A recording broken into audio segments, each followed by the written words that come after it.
పరిశుద్ధ గ్రంథంలో నుండి ఎఫెసీయులకు రాసిన పత్రిక 5వ అధ్యాయము 25వ వచనాన్ని చదువుకున్నాం.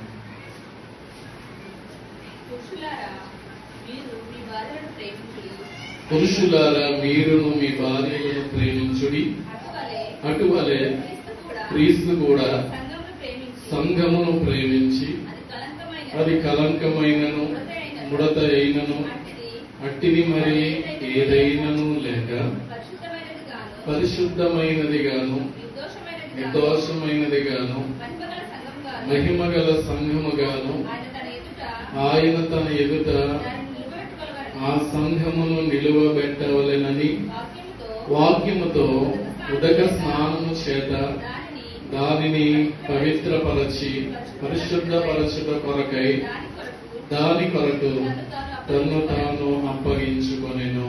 ప్రార్థన చేసుకుందాం. మహాపరిశుద్ధుడు అయిన మా తండ్రి, వ్యాపారమైన ప్రేమను బట్టి కృపను బట్టి ఇదిగో నేటి ఆరాధన దినమున ఈ పునరుత్థానపు దినమందు దేవా నీ సన్నిధిలోనికి మేము చేరుకొని నిన్ను స్తుతించడానికి ఆరాధించడానికి నువ్వు చూపిన గొప్ప కృపను బట్టి వందిస్తూ ఉన్నాము. గత వారమంతా నీ సన్నిధిలో మమ్ములను నడిపించి కాపాడిన మా తండ్రి నీకు వందనాలు. ఈ సమయమందు దేవా ఇంతవరకు కీర్తనల యందును ఆరాధనలో మీరు మహిమ పొందారు, అందును బట్టి స్తోత్రములు. ఈ సమయమందు నీ వాక్యాన్ని మేము జ్ఞాపకము చేసుకుని ఉన్నాం. వాక్యమే మీరై ఉన్నారు కనుక నీ వాక్యములో నుండి మీరే మాతో మాట్లాడుము. నిలువబడిన నీ దాసుని మరుగు చేసుకొని మాకు అవసరమైన బోధన వినిపించుమని మా తండ్రి దైవజనుని యొక్క ఆత్మ సహాయము కూడా మాకు అనుగ్రహించుమని యేసు నామమున ప్రార్థించుచు వేడుకొనుచున్నాము తండ్రి. లైక దేవుని కృపాశీర్వాదములు ఆయన సన్నిధానములోనికి వచ్చి ఉన్న మనెల్లరకు కలుగును గాక. ఆమేన్. కూర్చుందాం. ప్రభునందు ప్రియులారా, ఈ దినము ఈ ఆరాధన దినాన్న ప్రభువును ఘనపరచుటకు ఆరాధించుటకు వచ్చినటువంటి మనము కొద్ది నిమిషాలు పరిశుద్ధ గ్రంథంలో నుండి కొన్ని విషయాలను మనం జ్ఞాపకం చేసుకుందాం. ఇవాళ ప్రసంగం యొక్క అంశం ఏమనగా, విశ్వాసులైనటువంటి వారు సంఘము పట్ల ఎలాగూ కృతజ్ఞత కలిగి ఉండాలి, సంఘములో విశ్వాసులు ఎలాగున జీవించాలి, మలుచుకోవాలి అనేటువంటి సంగతులను కొన్నింటిని మనం జ్ఞాపకము చేసుకుందాం. చదవబడిన ఈ మూలవాక్యములో క్రీస్తు సంఘమును ప్రేమించి ఆ సంఘము కొరకు తన అమూల్యమైనటువంటి ప్రాణాన్ని త్యాగము చేశారని అపోస్తులైనటువంటి పౌలు ఎఫెసీయులకు రాసిన పత్రికలో రాయబడుట మనం చూస్తూ ఉన్నాం. పిల్లగా ఇక్కడ పురుషులైన వారితో మాట్లాడాడు. పురుషులారా మీరును మీ భార్యలను ప్రేమించుడి. పురుషులు ఎలాగున తన భార్యలను ప్రేమిస్తూ ఉన్నారో అంతకంటే ఎక్కువగా క్రీస్తు ప్రభు వారు సంఘాన్ని ఎక్కువగా ప్రేమించారు. గల కారణము, ప్రభువు సంఘాన్ని ప్రేమించడానికి గల కారణమేమనగా, సంఘము ఆయన రక్తము వలన సంపాదించుకొని కొన్నటువంటి సంఘం. సంఘమును ఆయన రక్తం అనే వెల ఇచ్చి సంపాదించుకున్నాడు. సంఘము అనగా దేవునికి మహా ఇష్టము. అందుచేతే ఈ సంఘాన్ని ఆయన ఎంతగా ప్రేమిస్తున్నాడో ఈ వచనంలో పౌలు భక్తుడు రాస్తూ ఉన్నాడు. ఆయన ప్రేమించినటువంటి సంఘాన్ని రేపు పరలోకమునకు తీసుకుని వెళ్లి తన తండ్రి అయినటువంటి దేవుని ఎదుట సంఘాన్ని నిలబెట్టినప్పుడు ఆ సంఘంలో దేవునికి కనబడాల్సిన ప్రాముఖ్యమైన లక్షణాలు ఉన్నాయి. అవేమనగా, దేవుడు ఆ సంఘాన్ని చూసినప్పుడు అది కలంకమైనను ముడత అయినను అట్టిది మరి ఏది కూడా సంఘంలో కనబడకూడదు. రెండవది, ఈ సంఘమును రేపు పరలోకమునకు తీసుకుని వెళ్లి యేసు ప్రభు వారు తండ్రి ఎదుట ఎలాగ నిలబెట్టాలనుకున్నారు అని అనగా, పరిశుద్ధమైన సంఘముగాను, నిర్దోషమైన సంఘముగాను, మహిమగల సంఘముగా దాన్ని నిలబెట్టడం కొరకు, ఆ సంఘం కొరకు ప్రభు ఏం చేశారంటే తన అమూల్యమైన రక్తాన్ని ధారపోశారు. పిల్లరా, ఈవేళ మనం చూస్తే అందుకే సంఘము పట్ల మనము కృతజ్ఞత కలిగి ఉండాలి. ఈ సంఘము కొరకే ప్రభు ప్రాణం పెట్టారు. ఈ సంఘము కొరకే ప్రభువు పరలోకాన్ని విడిచి ఈ లోకాన్ని రక్షించడానికి, ప్రాణం పెట్టడానికి ఆయన మనలాంటి నర శరీరాన్ని ధరించుకుని లోకానికి వచ్చారు. కనుక ఈ సంఘము పట్ల విశ్వాసులమైన మనము ఎల్లప్పుడూ కృతజ్ఞత కలిగి ఉండాలని వాక్యం సెలవిస్తూ ఉంది. సంఘమునకు ఎందుకు మనం కృతజ్ఞత కలిగి ఉండాలి అని అనగా, సంఘం అనగా దేవుని కుటుంబము. సంఘము అనగా అందరూ చెప్పాలి, సంఘం అనగా దేవుని కుటుంబం. సంఘం అనగా క్రీస్తు శరీరము. క్రీస్తు సంఘమునకు శిరస్సు ఉన్నాడు. పిల్లల పౌలు గారు చెప్పిన మాటలు మనం చూస్తే, సంఘము దేవుని కుటుంబమై ఉంది. సంఘము క్రీస్తు శిరస్సు. సంఘానికి క్రీస్తే శిరస్సు అయి ఉన్నారు. ఈ శిరస్సు అయినటువంటి క్రీస్తును కలిగినటువంటి సంఘము ఈవేళ ఏకీభవించిన మనందరం కూడా ఈ సంఘములో శిరస్సు అయిన క్రీస్తునకు మనందరం కూడా అవయవాలమై ఉన్నాం. పిల్లరా, మన శరీరాన్ని మనం గమనించినప్పుడు దేవుడు మన శరీరములో చూడండి విలువైనటువంటి అవయవాలను మనకి ఇచ్చాడు. తల మొదలుకొని అరికాళ్ళ వరకు మనం చూసినట్లయితే మన దేహము మనకు ఉపయోగపడినంతగా దేవుడు చూడండి 2 చేతులు ఇచ్చాడు. 2 చేతులు కలిస్తే మనకి ఏమొస్తాయి? చప్పట్లు వస్తాయి. అలాగే మనం నడవాలి, పరిగెత్తాలి అని అంటే 2 కాళ్ళు అవసరం. ఒక వ్యక్తి ఒక చోట నుండి మరొక చోటుకి వెళ్ళాలి అని అంటే 2 కాళ్ళు ఉపయోగపడాలి. అలాగే 2 ముక్కు పుటాలు ఇచ్చాడు మనకి, 2 చెవులు ఇచ్చాడు, 2 కన్నులు ఇచ్చాడు. పిల్లరా, 2 చెవులు మనం ఉపయోగించుకుంటా ఉన్నాం. అలాగే 2 ముక్కులు మనం ఉపయోగించుకుంటున్నాం, 2 కన్నులు మనం ఉపయోగించుకుంటున్నాం. పిల్లరా, మన దేహములో ఉన్నటువంటి నరముల సంఖ్య ఎంత? నరములు మన కంటికి కనబడని నరములు, సన్నని దారం కంటే సన్నని నరాలు మన దేహంలో ఉంటాయి. మన దేహంలో 206 ఎముకలు ఉంటాయి. పిల్లరా, మన దేహములో లెక్కించగలిగిన ఎముకలు, లెక్కింపలేనన్ని నరములు. అలాగే మన తల వెంట్రుకలు మనం లెక్కించగలమా? చెప్పాలి. తల వెంట్రుకలు ఎన్ని లక్షల్లో ఉంటాయి మన శిరస్సు మీద ఉన్న వెంట్రుకలు. పిల్లరా, ఇటువంటి గొప్ప స్థితిని దేవుడు ఈ దేహానికి ఇచ్చి మనలను అవయవాలతో అలంకరించాడు. ఎందుకు ఇవన్నీ చెప్తున్నాను అనంటే, ఒక అవయవం ఈ చెయ్యి మరలా ఈ చేతికి ఎలా సహాయం చేస్తుందో, నడవడానికి ఒక కాలు మరొక కాలుకి ఎలా సహాయం చేస్తుందో, సంఘములో ఒక విశ్వాసి మరొక విశ్వాసకి, ఒక విశ్వాసి మరొక విశ్వాసకి సహకారిగా ఉండాలి. ప్రార్థన చేసేటప్పుడు ప్రార్థనలో సహకారిగా ఉండాలి. పాటలు పాడినప్పుడు ఒకరికొకరు సహాయం చేసుకోవాలి. అలాగే వాక్యం చదువుతూ ఉన్నప్పుడు ఒకరినొకరు సహాయం చేసుకోవాలి. ప్రియులకు ఏమైనా కష్టాలు వచ్చినప్పుడు ఒకరికొకరు ప్రార్థన చేసుకోవడంలో సహాయం చేయాలి. అందుకే మనందరినీ కూడా పౌలు గారు దేంతో పోల్చుకున్నారు అంటే అవయవాలతో పోల్చడం మనం చూస్తూ ఉన్నాం. అందుకే సంఘము, ఇందాక మనం చెప్పుకున్నాం కదా, సంఘం అనగా దేవుని కుటుంబం అని, క్రీస్తు శరీరం అని. దేవుడు మనలను రక్షించి సంఘములో మనలను చేర్చాడు కనుక ఈవేళ సంఘములకు మనం ఎల్లప్పుడూ కృతజ్ఞులమై ఉండాలి. దేవునిలాగా సంఘము అనగా మనం చెప్పినట్లుగా ఎఫెసీయులకు రాసిన పత్రికలో పౌలు గారు ఒక చక్కని మాట తెలియజేస్తారు. 2వ అధ్యాయం, ఎఫెసీయులకు రాసిన పత్రిక 2వ అధ్యాయం 19వ వచనాన్ని మనం పరిశీలన చేసినప్పుడు, కాబట్టి మీరిక మీదట పరజనులను పరదేశులునై ఉండక పరిశుద్ధులతో ఏక పట్టణస్థులను దేవుని ఇంటి వారునై ఉన్నాము. దేవునికి మహిమ కలుగును గాక. ప్రియరా, ఈ వాక్యాన్ని మనం పరిశీలన చేస్తూ ఉన్నప్పుడు మనము పరదేశులము కాదు, పరజనులము కాదు. అలాగే మనందరము దేవుని ఇంటి వారమై ఉన్నాం. దేవుడు మనకు చూపిన గొప్ప కృప ఎంతది అనంటే, పౌలు గారు ఎంత చక్కగా దీనిని వర్ణిస్తూ సంఘంతో మాట్లాడారు అనంటే, ఓ ప్రియమైన సంఘమా, మన పరదేశస్థులం కాదు, మనందరం ఈ దేశస్థులమే కదా, మనందరం ఒక ఊరికి చెందిన వాళ్ళమే కదా.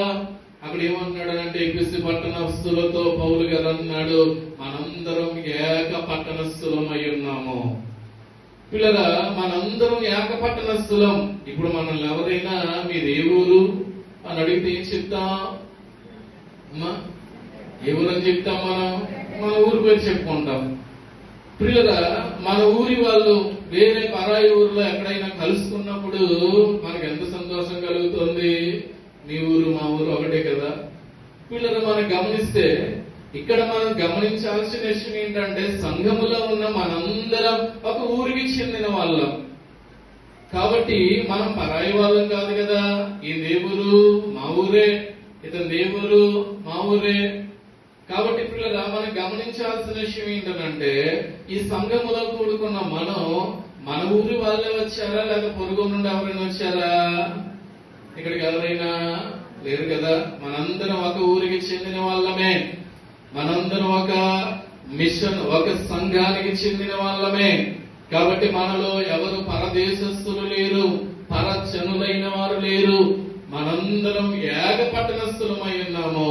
ఈ ఏక పట్టణస్థులమై ఉన్నటువంటి మనం ఏమై ఉన్నామనంటే, దేవుని ఇంటి వారమై ఉన్నాం. పిల్లరా, ఈ దేవాలయమే దేవుని ఇల్లు, ఈ దేవాలయమే దేవుని యొక్క ఇల్లు. ఈవేళ దేవుని ఇంటిలోనికి వచ్చిన మనందరం కూడా దేవుని కుటుంబ సభ్యులమై ఉన్నాం. దేవునికి స్తోత్రం కలుగును గాక. ఈవేళ మనం ఏ కుటుంబం మనది? ఇంటికి వెళ్ళిపోయిన తర్వాత మాది ఆ కుటుంబం, మాది ఆ కుటుంబం అని చెప్పుకుంటాం. కానీ ఈవేళ ఇక్కడికి వచ్చిన మనందరిది ఏ కుటుంబం? మనందరిది ఒకటే కుటుంబం. అనగా ఇక్కడ పౌలు గారు అదే చెప్తున్నాడు, మనందరం దేవుని ఇంటి వారమై ఉన్నాము. అంటే సంఘము ఒక ఆత్మీయమైనటువంటి కుటుంబం. దేవుడు మనకు ఈ కుటుంబంలో సహకారులుగా తోటి విశ్వాసులను ఇచ్చినటువంటి వాడై ఉన్నాడు. ఏమ్మా, ఎందుకు మనకు తోటి విశ్వాసులు అంటున్నాము అనగా, ఏదైనా మనకి బర్త్డే సెలబ్రేషన్ కానీ, వెడ్డింగ్ యానివర్సరీ కానీ, ఇతరితరమైన అకేషన్స్ ఏమైనా జరిగినప్పుడు మనం ఏం చేస్తాం? బంధువులను పిలుచుకుంటాం, ఫ్రెండ్స్ ని ఇన్వైట్ చేసుకుంటాం, వాళ్ళతో మన హ్యాపీ మూమెంట్స్ అన్ని కూడా వాళ్ళతో షేర్ చేసుకుంటాం. కానీ సంఘాన్ని పిలవం. ఇది చాలా మంది చేసే పొరపాట్లు. కానీ మనం ఏ విషయాలు సంఘంతో షేర్ చేసుకుంటాం తెలుసా? మా ఇంట్లో కష్టం వచ్చిందండి, మా అమ్మకి డెలివరీ అవ్వాలండి, మా పిల్లలకి మా ఇంట్లో పిల్లలు కావాలండి, లేకపోతే మా అబ్బాయికి పెళ్లి అవ్వాలండి, లేకపోతే మేము ఇల్లు కట్టుకోవాలండి. మాట్లాడరేకమ్మా, ఈ మాత్రం పంచుకుంటా సంఘంతో, అవును కదా. కానీ సంతోషం వచ్చినప్పుడు మాత్రం ఎవరితో పంచుకుంటాం మనం? ఇది మనం గమనించుకోవాలి. దేవుని కుటుంబంలోనికి వచ్చిన వారులారా, మన కుటుంబం లోక సంబంధమైనదా, ఆత్మీయ సంబంధమైనదా? మన కుటుంబం ఆత్మ సంబంధమైన కుటుంబం. ఈ ఆత్మ సంబంధమైన కుటుంబంలో మన కష్టం వచ్చినప్పుడు, బాధ వచ్చినప్పుడు, ఇబ్బంది వచ్చినప్పుడు ఇక్కడ నిలువబడి, అమ్మ నాకు ఈ కష్టం వచ్చింది, సంఘం అంతా కలిసి ఏం చేయాలి? ప్రార్థన చేయాలి. ఇప్పుడు విశ్వాసి అయినటువంటి నీకు మరొక విశ్వాసి యొక్క ప్రార్థన అవసరత ఉందా లేదా? ఉంది. కాబట్టి ప్రభు ముందుగానే మనల్ని ఒక కుటుంబంగా ఏర్పాటు చేసి, ఈ కుటుంబంలో మనకి తోటి విశ్వాసిని సహ విశ్వాసి ఇచ్చిన వాడై ఉన్నాడు. పిల్లలు మనం గమనిస్తే, దేవుని ఇంటిలోనికి వచ్చినట్లయితే దేవుని ఇంట్లో మనకి ఏం దొరుకుతుందనంటే తోటి విశ్వాసుల ప్రార్థన సహకారం. పిల్లరా, ఇవాళ నాకు సంఘం వల్ల ఏం ఉపయోగం లేదండి అనేవారు లేరా? ఇవాళ సంఘం ద్వారా ఎన్నో మేలు పొందిన వాళ్ళు ఉన్నారు లోకంలో. సంఘ ప్రార్థన వలన, సంఘములో చెప్పబడే బోధల వలన ఎన్నో ఉపకారాలు పొంది పొంది చాలా మంది బయటికి వెళ్ళిపోయి ఏదో చిన్న కష్టం రాగానే, చిన్న బాధ రాగానే ఏమంటారో తెలుసా? వెంటనే వారు నోటంట వచ్చే మాట ఏంటంటే, నాకేం ఉపకారం చేయలేదండి. ఇవాళ చాలా మంది అనే మాట ఏంటనంటే, దేవుని అడిగిన వెంటనే ఏదైనా దేవుడు ఇవ్వట్లేదు అనుకోండి, వెంటనే దేవుని కూడా ఏమనేస్తున్నారు, దేవుని నమ్ముకోవడం వల్ల మాకేం ఉపయోగం, దేవుడు ఏం చేయట్లా, ఏం ఇవ్వట్లా అనేవారు లేరా? ఉన్నారు. ఇవాళ మనం గమనించాల్సిన విషయం ఏంటంటే, అటువంటి ఇబ్బందులు మీకు కలగకూడదనే ప్రభువు ముందుగానే మనలను ఆత్మీయమైన కుటుంబంలోనికి చేర్చాడు. ఈ ఆత్మీయమైన కుటుంబం అనే సంఘంలో మన కష్టాలు చెప్పుకోవచ్చు, మన బాధలు చెప్పుకోవచ్చు, మన ఇబ్బందులు చెప్పుకోవచ్చు. వాటి వలన మనకు అనేకమైనటువంటి మేలులు ఇక్కడ జరుగుతున్నట్లుగా మనం గమనించాల్సిన వారమై ఉన్నాం. అందుకే ఈ ఆత్మీయ కుటుంబంలోనికి వచ్చిన వాళ్ళరా, సంఘములో మనం నిరంతరం తోటి విశ్వాసులతో ఎల్లప్పుడూ సహవాసం కలిగి ఉండాలి. అందుకే కృతజ్ఞత ఎందుకు చెప్పాలి దేవునికి అని అంటే, ప్రభా నా బాధలు పంచుకోవడానికి, నా కోసం ప్రార్థన చేయడానికి సంఘమన ఆత్మీయ కుటుంబం నాకు ఇచ్చావు కాబట్టి నీకు స్తోత్రములు దేవా అని దేవునికి నిరంతరం ఏం చెప్పాలి? కృతజ్ఞతాస్తుతులు చెప్పాలి. రెండవదిగా మనం చూసినట్లయితే హెబ్రీయులకు రాసిన పత్రికలో 10వ అధ్యాయము 24వ వచనాన్ని మనం చూస్తే, హెబ్రీయులకు రాసిన పత్రిక 10వ అధ్యాయం 24, 25 వచనాలు మనం చూద్దాం. కొందరు మానుకొనుచున్నట్లుగా సమాసముగా కూడుట మానక ఒకరినొకడు హెచ్చరించుచు ఆ దినము సమీపించుట మీరు చూచిన కొలది మరి ఎక్కువగా ఆరాలు చేయుచు ప్రేమ చూపుటకును సత్కార్యములు చేయుటకును ఒకరినొకడు పొరికొల్పవలెనని ఆలోచింతుము. పిల్లరా, భక్తుడు చెప్పినటువంటి మాటలను మనం పరిశీలన చేసినట్లయితే ఈవేళ చాలా మంది సమాజంగా కూడటం మానేస్తున్నారు. సమాజం అనంటే సంఘం, సంఘములోనికి లేదా ఆరాధనలలోనికి లేదా ప్రత్యేకమైన ప్రార్థన కూటములలోనికి రావడం చాలా మంది మానేస్తున్నారు. ఎందుకనంటే వారికి భక్తి ఎక్కువైపోయి ఉంటది బహుశా, లేకపోతే సౌఖ్యం ఎక్కువైపోయి ఉంటది బహుశా. దేవునిలారా, ఇటువంటి వారు ఏమైపోతున్నారని అంటే చాలా మంది సమాజంలో చేరట్లేదు. సమాజముగా కూడుట మీరు మానవద్దు. పౌలు గారిది మాట్లాడుతూ ఉన్నాడు, ఒకరినొకడు హెచ్చరించండి. ఎవరైనా తప్పిపోతూ ఉంటే వారి యొద్దకు తోటి విశ్వాసం వెళ్ళి, ఏమో నీకు ఏ కష్టం వచ్చింది, నీకే బాధ వచ్చింది, ఎందుకు తప్పిపోతున్నావు అని మరొక విశ్వాసం వెళ్ళి ఆ తప్పిపోతున్న సహోదరుతో మాట్లాడాలి, హెచ్చరించాలి. నువ్వు ఇలా మానుకోవడం కరెక్ట్ కాదు, నువ్వు ఇలా దేవుని విడిచిపెట్టడం కరెక్ట్ కాదు, దేవుని సన్నిధికి నువ్వు దూరంగా ఉండద్దు అని హెచ్చరించడం మనం చేయాలి. రెండవది, ప్రభు రాకడ సమీపమవుతుంది కాబట్టి ఆయన రాకడ వచ్చుచూ ఉన్నదని గమనిస్తున్నటువంటి వాళ్ళరా, మీరు తోటి విశ్వాసం మీద ప్రేమ చూపించాలి.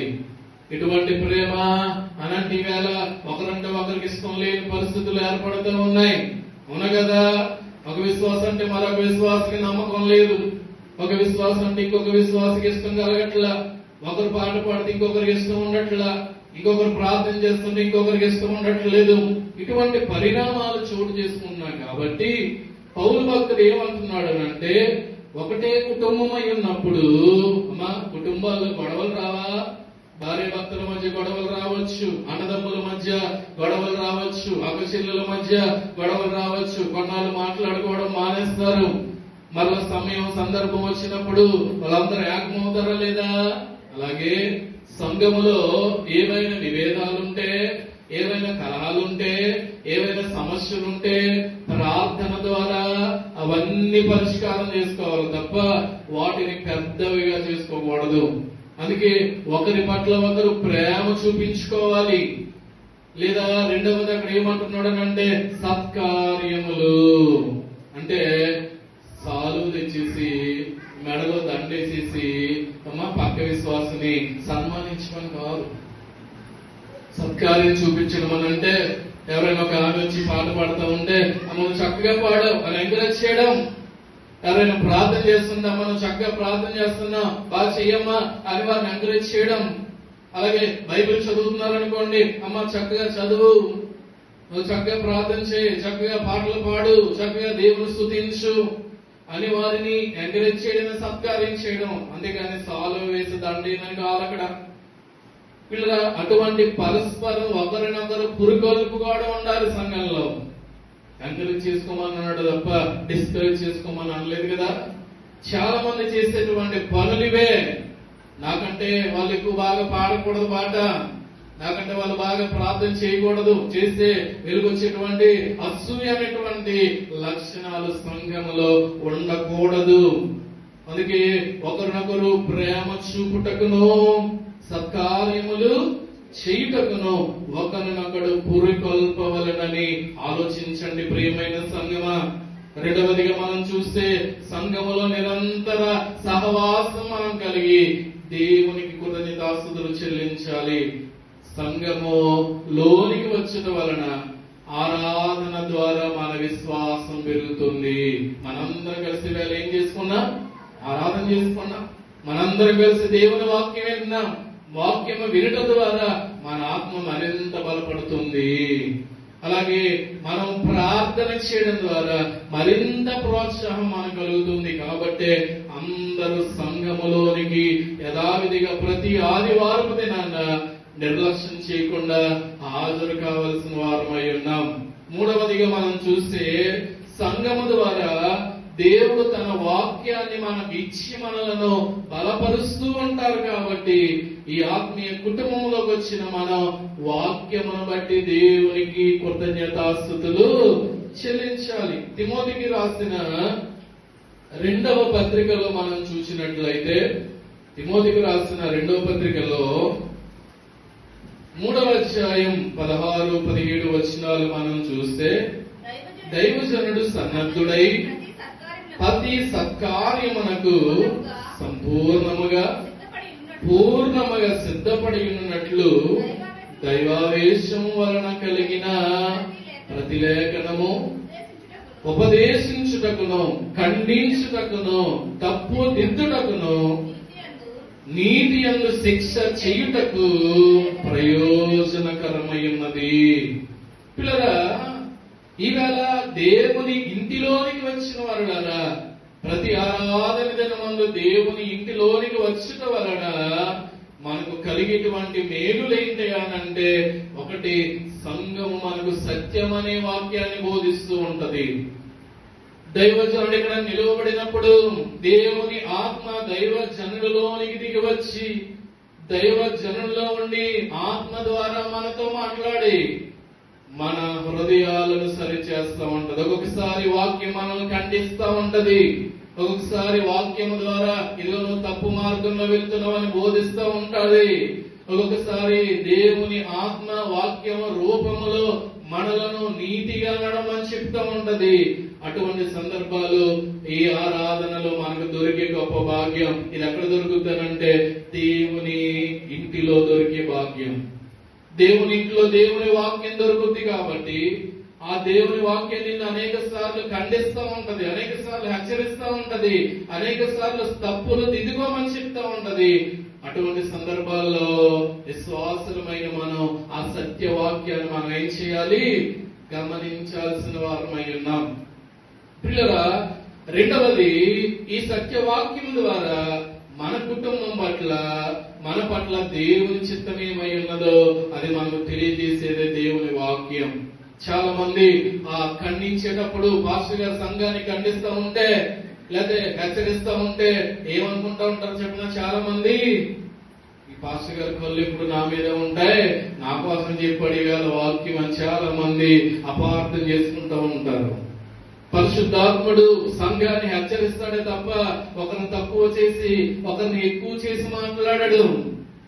అందరూ దేవునికి కావాలి, అందరూ దేవుని బిడ్డలే, అందరూ దేవునికి కావలసిన వారే. కాబట్టి ఒక్కొక్కసారి ఎవరిలోనైనా తప్పులుంటే పరిశుద్ధాత్మ దేవుడు వాక్య రూపంలో మనల్ని ఏం చేస్తా ఉంటాడు? హెచ్చరిస్తా ఉంటాడు. ఆ హెచ్చరిక తీసుకొని మనం మార్చుకోవాలి తప్ప చెప్పే దైవజనుడి మీద, దేవుని ఆత్మ మీద మనం ఏం చేయకూడదు? సనగకూడదు, విసుకొనకూడదు. అందుకే దేవుని పిల్లరా, నాలుగవదిగా మనం పరిశీలన చేస్తూ ఉన్నప్పుడు మరి సంఘ నాయకులు చేసే సేవ కొరకు మనం ఎల్లప్పుడూ కృతజ్ఞులమై ఉండాలి. సంఘములో ఒక కుటుంబమై ఉన్నప్పుడు ఆ కుటుంబంలో సంఘ నాయకుడు పెద్దగా ఉంటాడు. ఆ కుటుంబంలో సంఘ పెద్దలు ఉంటారు, సన్ని స్త్రీలు ఉంటారు, పురుషులు ఉంటారు, స్త్రీలు ఉంటారు, పెద్దలు ఉంటారు, చిన్నలు ఉంటారు. వాళ్ళల్లో చాలా మంది సంఘము పట్ల కొంచెం సేవా స్ఫూర్తి కలిగిన వారు ఉంటారు. చూడండి, మనం రాకముందు చక్కగా చైర్స్ వేసి ఈ పట్టాలు వేసి దానికి ముందు మందిరం అంతా ఊడ్చి శుభ్రం చేస్తున్నారా లేదా? ఆ చేసే వాళ్ళలో ఏ గుణం ఉంది? సేవా గుణం ఉంది. కాబట్టి పాస్టర్ గారు చేసేది ఒకటే సేవే కాదు. మాకంటే ముందు ఇక్కడికి వచ్చి ఎవరైతే మందిరాన్ని శుద్ధి చేస్తున్నారో, ఇవన్నీ పట్టాలు పరిచి చైర్స్ అన్ని కూడా అరేంజ్ చేసి చక్కగా అలంకరిస్తూ ఉన్నారో, వాళ్ళు కూడా ఏం చేసినట్టు? ఈవేళ సేవ చేసినట్లే. దేవుని ఇంట్లో సేవ చేసే భాగ్యం అందరికీ దొరకదు. చాలా మంది నాకెందుకులే, ఫ్యాన్ కూడా ఆఫ్ చేయరు, కనీసం లైట్ ఆఫ్ చేయరు, చక్కగా బైబిల్ పట్టుకుని మరణాత అనగానే వెళ్ళిపోతారు చాలా మంది. కానీ కొంతమంది నాది బాధ్యత అనుకొని ఇక్కడ నిలువబడి ఇది దేవుని పరిచర్య, దేవుని మందిరంలో నేను పరిచర్య చేస్తే నాకు ఆశీర్వాదం వస్తుందని చాలా మంది కడ వరకు అందరూ వెళ్లే వరకు ఉండి చక్కగా అన్ని కూడా అమలు చేసి అన్ని సర్దుకొని వెళ్లే వారికి ఉండొచ్చు. చూసారా, వాళ్ళకి వచ్చే ఆశీర్వాదాలు చాలా గొప్పవి. పిల్లలు మనం గమనిస్తే అటువంటి వారిని మనం గౌరవించాలి. అటువంటి వారిని మనం చిన్న చూపు చూడకూడదు సుమా. అటువంటి వారిని మనం గౌరవించాలి. అలాగే దేవుని సంఘములో సేవకుడిగా పనిచేస్తూ ఉన్న దేవుని సేవకునికి ఎల్లప్పుడూ కృతజ్ఞత కలిగి ఉండాలి. అనేక మంది సేవకులు మన మధ్యకు వస్తూ ఉంటారు, వెళుతూ ఉంటారు, అనగదా దేవునులరా. చాలా మంది సంఘాల్లో వారి యాజకులైన వారిని ఏమని సంబోధిస్తారో తెలుసా? కొంతమంది పాస్టర్ గారు అంటారు, కొంతమంది పాస్టర్ గారు అంటారు, కొంతమంది అయ్యగారు అంటారు, అమ్మగారు అంటారు, కొంతమంది నాన్నగారు అని కూడా పిలుస్తారు, అవును కదా. కాబట్టి అంటే ఈ పిలవడంలో ఉన్నటువంటి బంధం ఎలాంటిదని అంటే క్రీస్తు సంఘానికి ఉన్న బంధము, అలాగే సంఘమునకు దైవ సేవకునికి ఉన్నటువంటి బంధం. పిల్లల ఈవేళ అక్కడ ఒక చర్చిలో ఒక ఆయనకి పాట పాడమని అవకాశం ఇచ్చాం. ఆ నిలబడి ఏం చెప్పారో తెలుసా? నిలబడి నాకు అవకాశం ఇచ్చిన అయ్యగారికో పాస్టర్ గారికి అనలేదు, నాకు అవకాశం ఇచ్చిన నాన్నగారికి మరణాత అన్నారు. అప్పుడు ఆ సేవకునికి ఎలా ఉంటది? మాట్లాడటమ్మా చాలా సంతోషంగా. అంటే ఒక సంఘమునకు నాయకుడు ని ఆ సంఘం ఎలా గౌరవిస్తుంది? ఇవన్నీ ఎక్కడ జరిగే పరిస్థితులు అంటే ఆత్మీయమైన కుటుంబంలో ఉన్నటువంటి పరిస్థితులు. కొంతమంది పాస్టర్ అమ్మగారు అమ్మగారు అంటారు, కొంతమంది నాన్నగారు అంటారు, కొంతమంది అయ్యగారు అమ్మగారు అంటారు, కొంతమంది పాస్టర్ గారు పాస్టర్ అమ్మగారు అంటారు, కొంతమంది దేవుని దాసులు అంటారు. అది వారి అభిప్రాయాన్ని బట్టి వారు పిలిచేటువంటి పిలుపు, అందులో తప్పు లేదు. కానీ ఈవేళ సంఘము సేవకుని గౌరవించాలి, సేవకుడు సంఘాన్ని ప్రేమించాలి.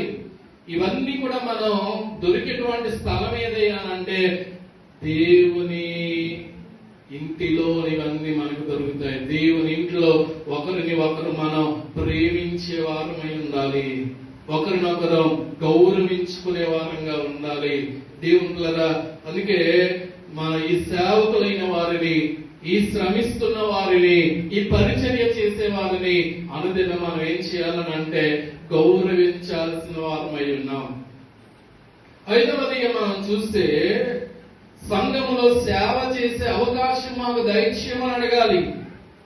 మనకెందుకు ఇలా చేసుకుంటారులే, మనకెందుకు ఇలా లోచుకుంటారులే, మనకెందుకు ఇలా పరుచుకుంటారులే పట్టాలు, మనకెందుకులే, వాళ్ళు ఏమైపోతే నాకెందుకు, ఇదేమైపోతే నాకెందుకు, ఆ వస్తువు పాడైపోతే నాకెందుకు అని అనుకోకూడదు. మనం సంఘములో ఒక సభ్యులమై ఉన్నాం కనుక చూడండి, మనకి ఇల్లు ఉంటది అమ్మా, మన ఇంట్లో సంవత్సరానికి ఒకసారి లేక 2 సంవత్సరాలకు ఒకసారి ఆ ఇంటిని మనం పెయింటింగ్ వేయించుకొని చక్కగా అలంకరించుకుంటామా లేదా? పండుగ సందర్భాలు వచ్చినప్పుడు మన ఇంటిని ఎలా చక్క పెట్టుకుని అందంగా తీర్చిదిద్దుకుంటామో, మన ఇంటిని ఎలాగో సరి చేసుకుంటామో, అలాగే దేవుని మందిరం పట్ల, దేవుని సంఘము పట్ల ప్రతి విశ్వాసి కూడా ఇటువంటి అవగాహన, సేవా దృక్పథాన్ని కలిగి ఉండాలని ఈ దేవుని ఇల్లు మనకు తెలియజేస్తుంది. పేతురు రాసిన పత్రికలో మొదటి పత్రికలో నుండి 4వ అధ్యాయం 10వ వచనాన్ని మనం చూద్దాం.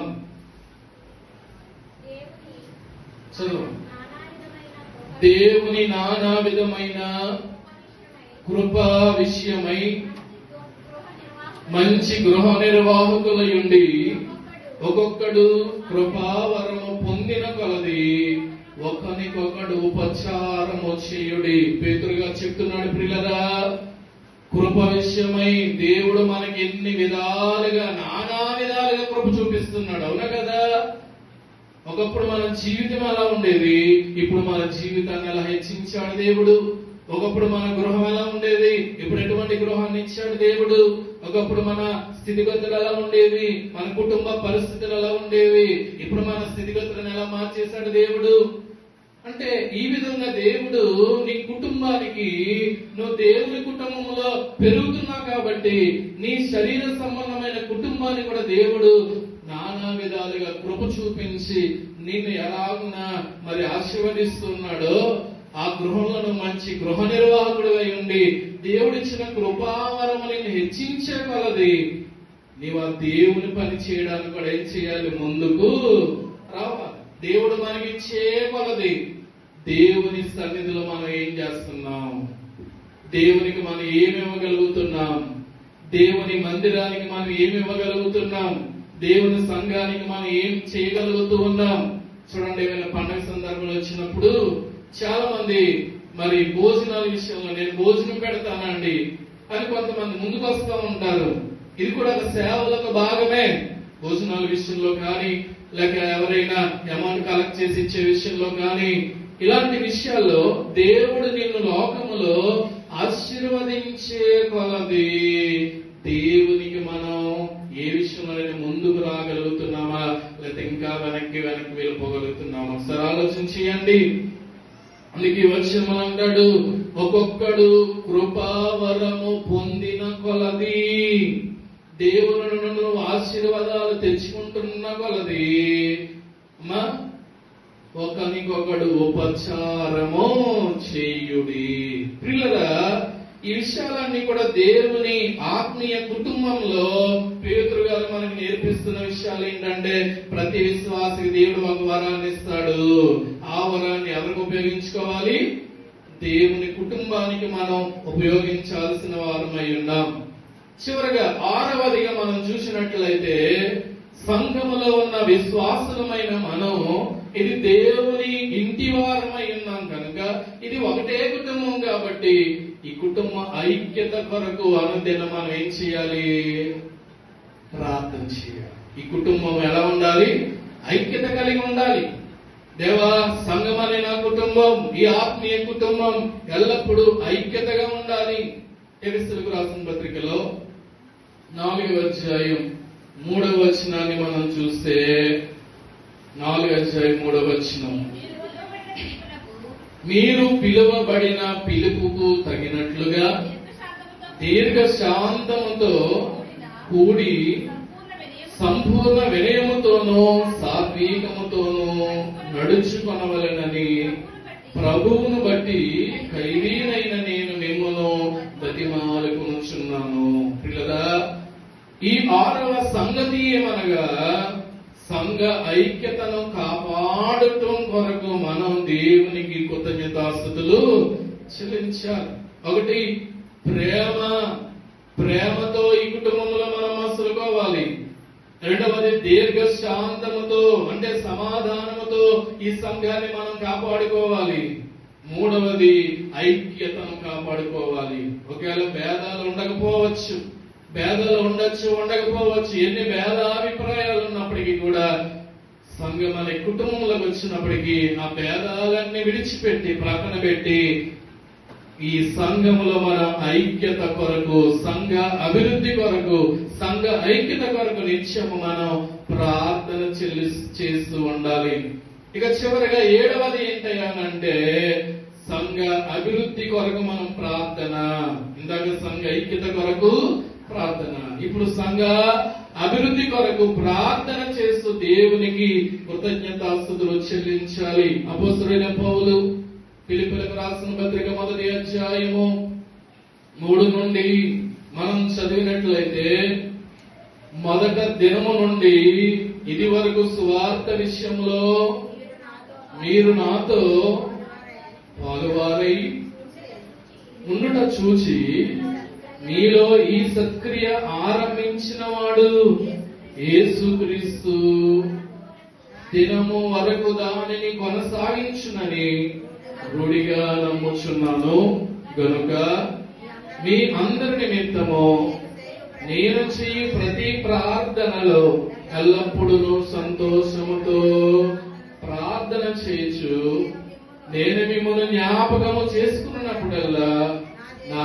దేవునికి కృతజ్ఞతాస్తుతులు చెల్లించుచున్నాను. చూసారా, పౌలు గారు అన్నారు, సంఘము కొరకు ప్రార్థన చేసినప్పుడు నేను చాలా సంతోషంగా, నేను మిమ్మల్ని ఎరిగిన మొదటి దినము నుండి క్రీస్తు రాకడొచ్చే వరకు ఈ సంఘము కొరకు నేను ఏం చేస్తున్నానంటే నిత్యం ఎల్లప్పుడూ సంతోషముతో ప్రార్థన చేస్తున్నాను. కాబట్టి మనం కూడా సంఘంలో ఒకరి కొరకు ఒకరు ఏం చేసుకోవాలి, ప్రార్థన ఎలా చేయాలి? సంతోషంగా, ప్రభా పలానా ఆయనకి మంచి గృహం ఇచ్చావు నీ స్తోత్రం, పరిణామకు మంచి పాటలు పాడే స్వరం ఇచ్చావు నీ స్తోత్రం, పలానానికి మంచి వాక్యం బోధించే వరం ఇచ్చావు నీ స్తోత్రం. ఇలాగున ఒకరి కొరకు మనం ఏం చేయాలని అంటే సంఘం అందరి కొరకు కూడా అనుదినము సంతోషంతో ప్రార్థన, కష్టంతో కాదు, ఇష్టం లేకుండా కాదు, మంచి సహృదయంతో సంతోషముతో ఎల్లప్పుడూ ప్రార్థన చేసినప్పుడు ఆ సంఘం దినాభివృద్ధి కలుగుతుంది. కాబట్టి సంఘ అభివృద్ధి కొరకు అనుదినం ప్రార్థన చేయండి. మన సమయం ప్రార్థనలో గడపడానికి, మన ప్రతిభ అలాగే మన సంపద దేవుడు మనకి ఇచ్చే దానిలో దేవుని మందిరానికి కూడా మనం సహకారం చేసేవారిగా ఉండాలి. దేవుళ్ళరా, మనకు దేవుడు ఇచ్చే కొలది మనం దేవునికి ఇస్తూ ఉన్నట్లయితే దేవుడు మనల్ని అత్యధికంగా ఆశీర్వదించేవాడై ఉన్నాడు. సంఘ అభివృద్ధి కొరకు ప్రార్థించే బిడలుగా ఉండాలి. మనం చెప్పుకున్న సంఘం అంటే దేవుని కుటుంబం, ఒక ఆత్మీయమైన కుటుంబం. చివరిలో మనం చెప్పే మాట ఏంటంటే సంఘం అనగా దేవుడిచ్చిన వరం. ఆ సంఘంలో మనం ఉన్నామంటే ఒక సభ్యుడిగా దేవుని దయను బట్టి మనం సంఘంలోకి రాగలిగాం. దైవజనులు అన్నారు, దేవదాసయ్య గారు, జనుకుని ఇష్ట జనము వచ్చునో తనకు ఇష్టము కాని జనము ఈ దరికే రానియడు. ఎవరైతే దేవుని చిత్తంలో ఉన్నారో వారే సంఘంలో సభ్యులుగా రాగలుగుతారు. దేవుని చిత్తంలో లేకపోతే లోపలికి వచ్చే ఛాన్స్ ఎవరికి ఉండదు. రెండవది, ఈ సంఘము ద్వారా మనం నేర్చుకునేది ఏంటంటే ఆత్మీయమైన కుటుంబం అనే సంఘము ద్వారా దేవుడు రక్షణ అనే భాగ్యం ఇచ్చాడు, సంఘములో సభ్యుడనే వారిని ఇచ్చాడు. మూడవదిగా, ఈ ఆత్మీయ కుటుంబంలో వాక్యం అనే బోధ మనకు ప్రతి దినం వినబడుతూ ఉంది. నాలుగవదిగా, దేవునితో సహవాసం చేసే భాగ్యం. ఐదవదిగా, దేవునికి సేవ చేసేటువంటి భాగ్యం. ఇన్ని అవకాశాలు ఈ ఆత్మీయ కుటుంబంలో దేవుడు మనకు అనుగ్రహించాడు కనుక నా ప్రియమైన వారులారా, ఈ 7 అవకాశాలు దేవుడు మనకు సంఘం ద్వారా ఇచ్చాడు కనుక సంఘాన్ని విడిచిపెట్టకండి, సంఘాన్ని హత్తుకొని ఉండండి. సంఘములో ఎల్లప్పుడూ కృతజ్ఞత భావముతో ఒకరినొకరు ప్రేమించుకుంటూ, హెచ్చరించుకుంటూ, ఒకరినొకరు సత్కార్యములు చూపుతూ దేవునికి లోబడి జీవిద్దాం. అట్టి ధన్యత ప్రభువు మనందరికి దయచేయునుగాక. పరిశుద్ధుడైన మా తండ్రి, వందనాలు. విన్న వాక్యము మా హృదయములో భద్రపరచుమని, దీవించుమని, నీ వాక్యము ద్వారా మాతోనూ నాతో ఉండి విన్న మాటలన్నీ మా హృదయములో భద్రపరిచి మీరు రాక కొరకు సిద్ధపరచుమని యేసు నామమున ప్రార్థించి వేడుకొంచున్నాము తండ్రి. ఆమేన్.